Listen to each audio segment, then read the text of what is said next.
Rhonda. Our second guest speaker is Miss Marlene Rubin. Mrs. Rubin resides in Cherry Hill, New Jersey, and has been married for almost 50 years to Kenneth Rubin.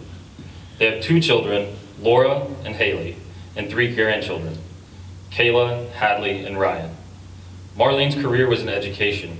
She worked in Gloucester Township, New Jersey for almost 40 years, where she taught grades 1 through 6 and ended her career in administration. She holds a master's degree in education from Temple University and a supervisor certification from Rutgers. Marlene was the Camden County Teacher of the Year, as well as having received other honors and recognition for her dedication to her career in education. Marlene was also one of the first recipients of the Camden County Freedom Medal for exemplifying the spirit and vision of Dr. Martin Luther King Jr., as well as receiving Senate and General Assembly citations. She is happily retired, which allows her to do consulting work, supervise student teachers for Stockton University, travel, read, and volunteer in various organizations. At this time, please welcome Mrs. Marlene Rubin.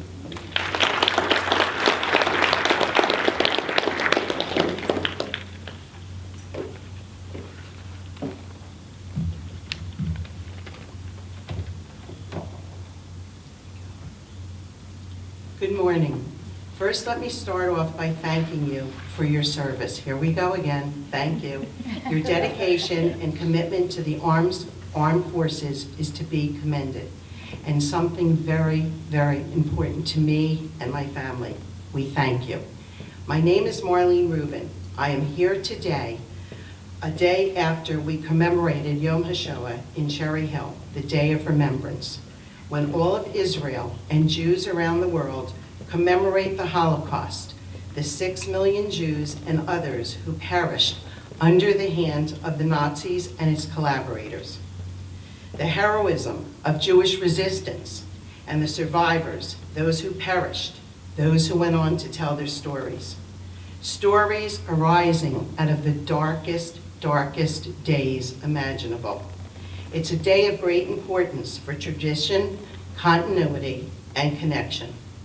I presently reside in Cherry Hill, New Jersey, but grew up in Lakewood. Fort Dix and Lakehurst Naval Air Station were extremely familiar to me growing up because as 18-year-olds, me and my friends were often found mingling at a place called Hullabaloo on Route 37 so that we could meet ourselves, some servicemen. So when they said they needed a volunteer to come to Fort Dix, I raised my hand first and said, I'm going. I'm married almost 50 years, and I have 2 grown daughters and 3 of the most beautiful, accomplished grandchildren in the world. I was a teacher and a district school administrator in one school district for 40 years, and one of my students, my former students, is actually here. Kiet Smitty, will you stand up? We have a long, long history together. She's presently in the Air Force. And I was instrumental in writing the very first New Jersey State Holocaust curriculum when it was mandated in 1995. I, too, was thrilled and more thrilled that Assemblyman Chuck Haitayan put this bill, who was an Armenian, into act, and we were the first state in the entire country that had a Holocaust curriculum. I grew up in a home where America and what it represents were to be respected. My family consistently reminded me and my siblings just how lucky we were to be born Americans, born in the land of the free, the home of the brave. I am the oldest of 4 children. I have a brother, Dr. Zeph Lazinger, who could not be here today. My sister, Lisette Tarragano, is here. She's an attorney. And I have another brother who lives in St. Louis who is also a physician. I needed their assistance because usually when I go out and speak, I speak about my mother, who was a Holocaust survivor, rarely my dad. So my brother made a timeline for me because they actually took my dad, as my sister did, back to Normandy and re-walked the steps that he walked in as a young soldier. My brother sat with me, drew out a timeline, and told me many stories. He assisted me in piecing together the story of bravery, fortitude, and strength that I will be sharing with you today. You see, my family, we are the children survivors of two survivors, a unique member of a group defined by our relationship to parents who lived through one of the most traumatic and formative events of the century. We are children of another time. I received the honor of being here as I am a volunteer of the Rob Goodwin Holocaust Museum and Education Center in Cherry Hill. The mission of the Jewish Community Relations Council is to use the experiences of the Holocaust as a vehicle for teaching people about the past and educating them for the future. The objective of this effort is not only to remember the events of the Holocaust, but also to teach lessons of the Holocaust, reduce prejudice, and affect attitude such that there will be a lessening of hatred, bigotry, and violence against all groups in the future.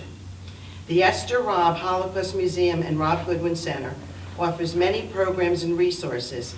I am mostly involved with going into classrooms, reading students' stories, telling real-life stories, bringing survivors into the classroom, and more. We are dedicated to teaching about the Holocaust, preserving the experiences of those who survived, and honoring the memory of those who have perished. We provide information, lessons about prejudice, abuse of human rights, genocide, and the Holocaust appropriate to the maturation and educational level of the students.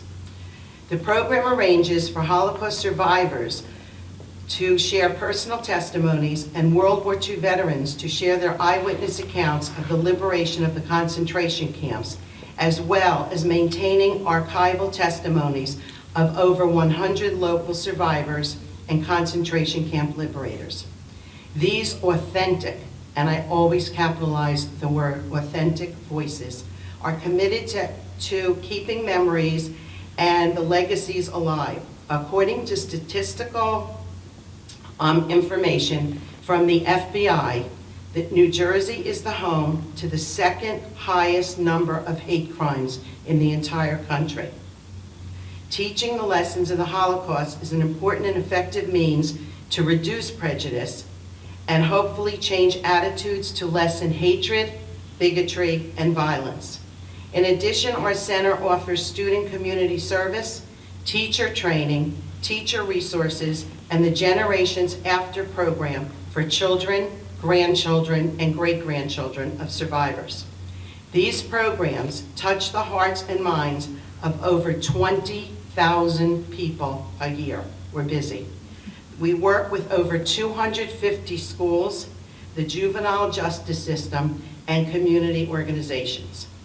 The question that may then arise, why is Holocaust education so important?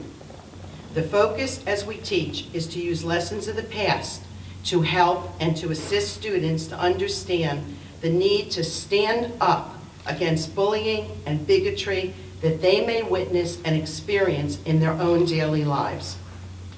Silence is seen as consent.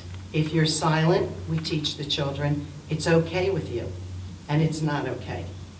We must take the lessons of the Holocaust and apply them to our world today.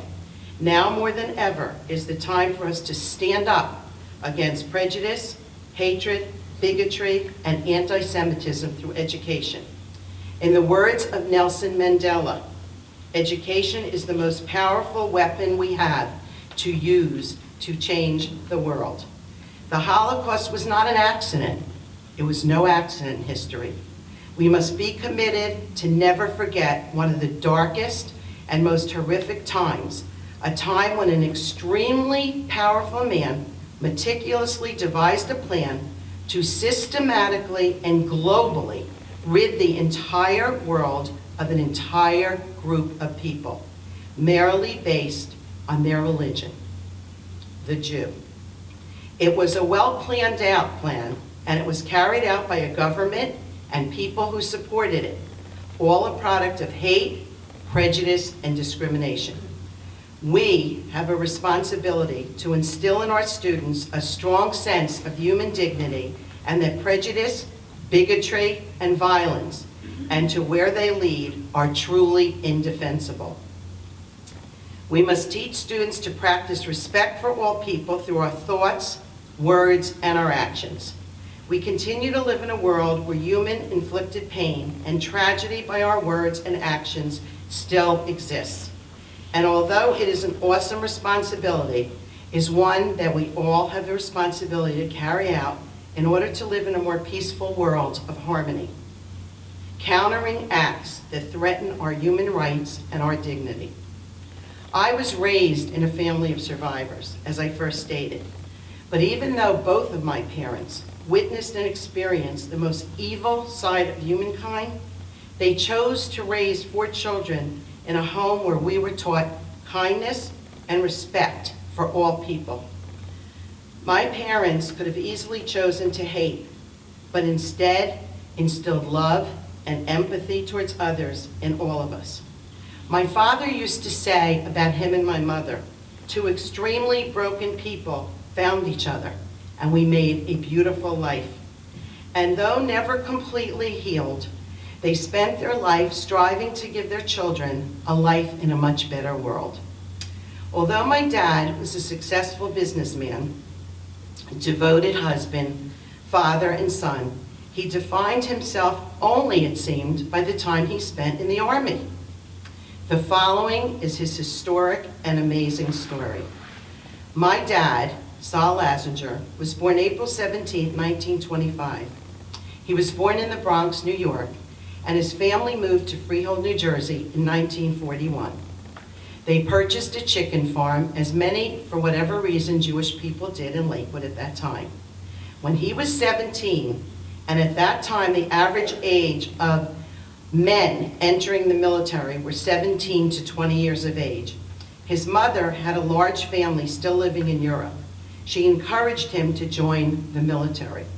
She heard about what was happening to the lives of Jews in Europe, and she was fearful for her own family. She was one of 13 children. Although she would have to run the farm alone, as she had a husband with a heart problem and a special needs child, she felt it was her duty to sacrifice her only son to fight in Europe to support the cause. So my dad, at age 18, was sworn into the U.S. Army at Fort Dix, New Jersey on September 28, 1943. He then went on to Camp Landing in Stark, Florida, where currently stands a 30th Infantry Division Museum in dedication. He was there for full basic training and then on to Antibury, Indiana for advanced training, where he was assigned to the 106th Division.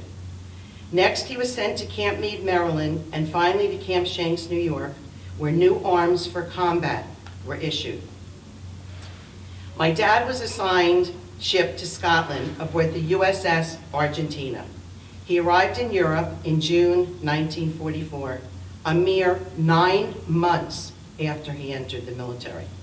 The soldiers were then put on a train bound for Somerset, England, near London, and after regrouping, they were kept in service for the landings that were to take place in Normandy. Destination, Omaha Beach. June 6, 1944, and here my dad was assigned to the 30th Division, 117th Infantry as a replacement, which will play a pivotal role in my story. It was also at this time that he was handed an M1 rifle and ammunition. And at this point, my dad was sent to France on an English destroyer. The rest of my story, many of the words are verbatim from a letter that my father and notes that he left me. The water was extremely rough as we crossed the English Channel. We landed offshore at Omaha Beach to absolute carnage. It was almost impossible to walk the beach, carrying our weapons and ammunition and high tide and shots that were being fired at us from the land. I believe that it was July or August in 1944, and I joined Company B and went on to fight through the entire Normandy southern region through towns such as Mortain. I had never heard of Mortain, but I started doing research after I reread my dad's letter. And it was a very famous battle where the 30th Division took a heroic stand. It was also here that Major General Leland Hobbs, commander of the 30th Infantry Division, and a good number of other military historians analyzed the combat and the performance of all the divisions in the Eastern Europe theater, of the European theater of operations during World War II, and determined that the 30th ranked first out of all the American invasion divisions in Europe. It was here that the unit was supposed to continue their liberation of France, but the honor went to the Second French Army. And my dad really never forgave that until about, I think it was in 2011, he was awarded the Chevalier Award from President Sarkozy in France, and my family got to go to Washington, D.C., and all my dad kept saying is, finally. And they gave the American boys, as he said, their due credit, and a picture of the medal, the Chevalier medal, is actually on the table. My dad never took off that medal till the day he died. He was so proud. And when he went up to shake hands and to get his medal, in his pocket he carried with him all the boys in his unit that had lost their life and said, this medal is not just for me. It was a very touching moment. The 30th Division fought and marched through France, Belgium, Holland, and was the first unit ever to cross into Germany, where most of their friends and comrades were killed. On October 2nd, in my dad's words, we had chased German tanks 124 miles outside of Paris and another 128 miles into the Belgian border. It was a kill or be killed mode as we entered Germany in September 1944. I was in a foxhole, and in front of me was the Siegfried Line, the World War II German defense system, which stretched 360 miles. It was filled with pillboxes, barbed wire, dragon's teeth trench traps, sand, and the very narrow and deep Worm River, all referred to as the West Wall. On October 1st, I was on interception patrol in a beet field. We returned to our position in the morning of October 2nd, 1944. After a hot breakfast, an attack started. It meant big trouble for us, and we knew it, as the German artillery were horrific. We took lots of casualties. My friend Victor Kunis was caught on a barbed wire where the Germans began to use him as target practice. I crawled out to untangle him, ultimately saving his life. After finally breaking through the Siegfried Line successfully, but with many losses, we continued on to the German town of Übach. On October 2nd, 1944, while still in Übach, I was badly wounded. I was shot in my leg. After convincing doctors not to amputate, I spent one very painful year in Army hospitals recuperating in Europe. In 1946, 100% disabled, I was discharged from a 30th Division, 117th Infantry, one of the best in the European theater. These men were so young, yet so committed to their Americanism and their patriotism. A mind-boggling fact that I learned when researching was the #1 item these soldiers wanted in their care packages were animal crackers, which tells you how young they are. Young boys who so quickly became men and so quickly became heroes. My dad has a long list of awards, which I have a picture of on the table. He got the Presidential Citation, the Combat Infantry Badge, 2 Purple Hearts, 2 Bronze Stars, a Silver Star, a Gold Conduct Medal, the European African Middle Eastern Combat Medal, the French Croix de Guerre Medal, World War II Victory Medal, the Belgium Farasia Medal, the Chevalier of the French Legion of Honor, and in 2020, former President Donald Trump gave the unit a presidential citation posthumously to all soldiers from the unit that fought in the Battle of Mortain. And I actually have a book that was written called Workhorse of the Western Front that tells the story of the Battle of Mortain. But My dad got a lot of awards, but the best was still to come out of this horrific war. It was my mother who he met by fate. My mother, Jean Weinstock Lazinger, was born January 25, 1930, and lived in Poland. As a very young girl, she led a happy and very privileged life, until things changed in Europe for the Jews. My mother and her family, who were from the city of Lvov, which you now hear on the news, Lviv, which was Poland but is now the Ukraine.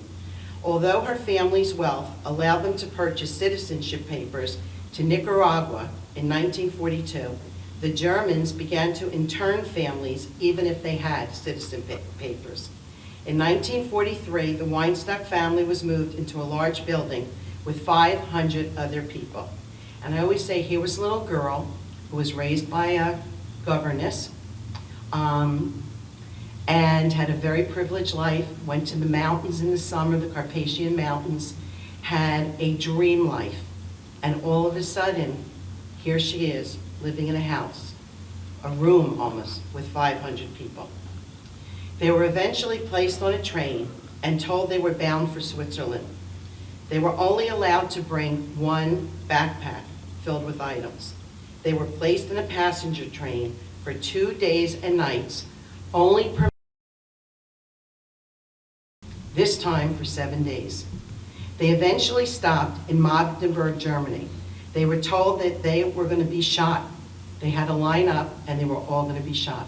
My mother was 15 years old.